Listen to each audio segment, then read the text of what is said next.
A tourist brazenly crossed the forbidden line, waving his umbrella and acting as if the rules didn't apply to him. But the sudden cry of a child broke the guardsman's silence, and his reaction stunned everyone. What happened next changed everything. London awakens. Bustling tourists flock toward Buckingham Palace, their excitement palpable. The crowd buzzes with activity. Some snap selfies, children point excitedly at the stoic guards, and weary parents pull them aside. At the forefront stands the epitome of British rigor, a guardsman in a bright red uniform and a towering bearskin hat. He is as immovable as stone. To him, it's just another day on duty, though he has no idea that everything is about to change. Among the throng of tourists stands Mr. Green, a man who believes his tour pass grants him unrestricted audacity. His garish umbrella flutters like a banner of boldness. Approaching with a broad grin, he calls out, "Hey there, soldier boy! Smile! Don't be so serious!" His voice, dripping with an accent that shouts, "I'm the main character here!" carries over the crowd. The guardsman, unyielding and disciplined, remains as still as ever. He has dealt with countless Mr. Greens before, yet the lack of response only emboldens this one. Stepping closer, nearly crossing the white line, Mr. Green pushes further. "Come on now, you're just part of the scenery. Entertain us," he declares, waving his umbrella dramatically. Onlookers start exchanging glances. Some record the scene on their phones. Others murmur, "There's always one, isn't there?" But Green is undeterred. To him, this is his moment to shine. "Seriously?" interjects the narrator, addressing the reader directly. "You're thinking it too, aren't you? This guy is acting like a complete idiot. Don't worry, we're all on the same page." The guardsman, the embodiment of British poise, stands firm, dignified. But tension begins to ripple through the crowd. A voice rings out. "Hey, cut it out! They're real soldiers, not props!" These words fall on deaf ears. Mr. Green raises his umbrella, aiming it mockingly toward the guardsman's bearskin hat. His grin widens as the crowd collectively holds its breath. "Who does that? This is beyond ridiculous," chimes the narrator again, but the guardsman doesn't flinch, not yet. Deciding that staying behind the white line is for the faint of heart, Mr. Green steps forward, his umbrella cutting through the invisible boundary, like a wand leading his next act. The crowd falls silent, some watching with unease, others with morbid curiosity. Phones are out, cameras rolling. "Well, what are you waiting for, mate? Entertain me," Green exclaims, twirling his umbrella theatrically. "I came all this way just for you." Murmurs spread through the spectators. Disapproval is evident in some faces, but most are absorbed in the unfolding drama, eager for their free show. When the guardsman remains unresponsive, Green takes another bold step forward. This time, his intent is clear. He's reaching for the iconic bearskin hat. "Leave him alone!" someone yells from the crowd, but Green ignores them. In his mind, one thing is certain. "I'm a tourist. I paid to be here. That means I can do whatever I want." The soldier remains unfazed, standing as if time itself has stopped. His stoicism is unnerving. The air is thick with anticipation, the crowd frozen, awaiting the inevitable. And then, it happens. Mr. Green's umbrella hovers too close to the guardsman's face. In an instant, a low, commanding voice cuts through the tension. "Stand back!" The single word, spoken with such authority, feels like it momentarily halts the world. The crowd falls silent. All eyes are on Mr. Green, who hesitates, visibly thrown off. But his ego refuses to let him back down. Instead, he steps closer, his voice louder, his gestures more exaggerated.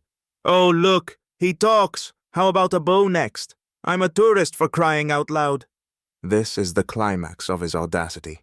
Cameras capture every second as laughter in the crowd begins to fade, replaced by an electric sense of unease.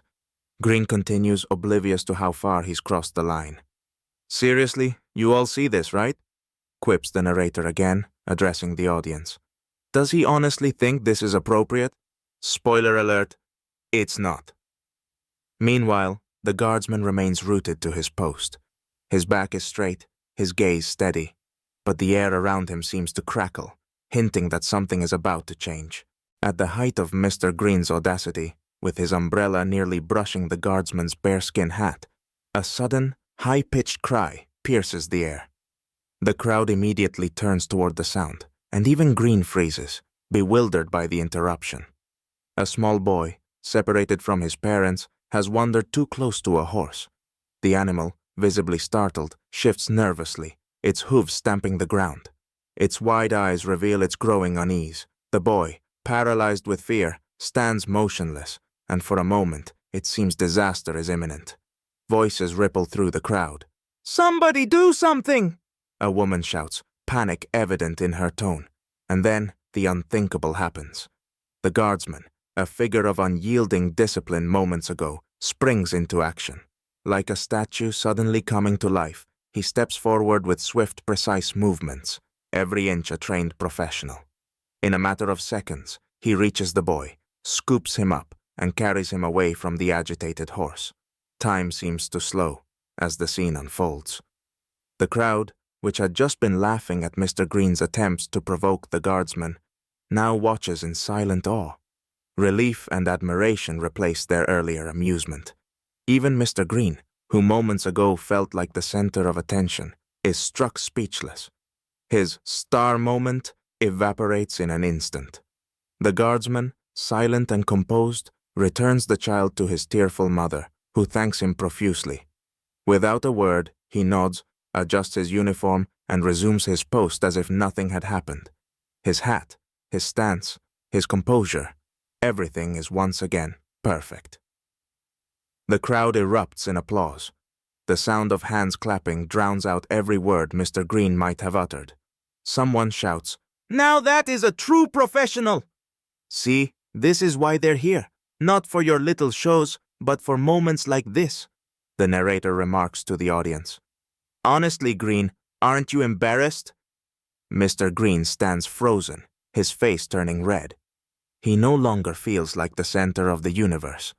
The crowd's focus shifts entirely away from him, their cameras now aimed at the guardsman who saved the day. The audience that once indulged Green's antics now cheers for a real hero. The guardsman, embodying dignity, remains motionless once again, as if the incident were nothing more than part of his daily routine. Only the hum of the crowd and the grateful glances remind everyone of his heroic act.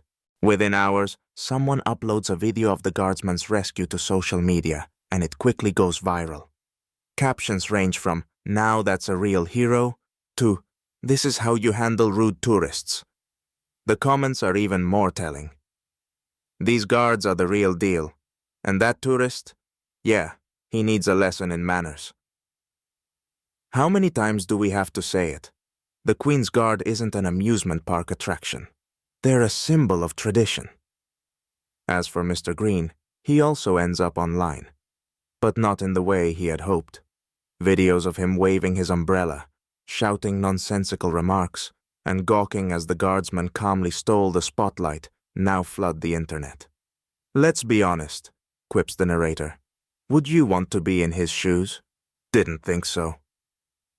Later, the police approach Mr. Green. His actions, crossing the white line and behaving aggressively, haven't gone unnoticed. He tries to explain himself. "I was just having a bit of fun. It's a tourist spot, isn't it?" The officer's response is measured but firm. "This isn't a tourist attraction. It's a site of military service." Meanwhile, the guardsman, as if nothing out of the ordinary had happened, continues his duty. His eyes remain fixed forward, his posture unyielding. He is once again the picture of discipline and tradition. But this time, the crowd regards him differently. Some take photos, others smile respectfully, and the young boy waves shyly in gratitude. The applause resumes, not the boisterous clapping of amusement, but a subdued, reverent show of appreciation. One passerby comments, "Now that's what you call dedication. Are you listening, Green? Maybe you'll get it now. Though probably not," the narrator concludes with a touch of sarcasm. This ending reminds everyone present, and those watching online, that respect and tradition are not just words, but values to live by. And as for the guardsman, he remains at his post, embodying composure, honor, and the enduring greatness of his role.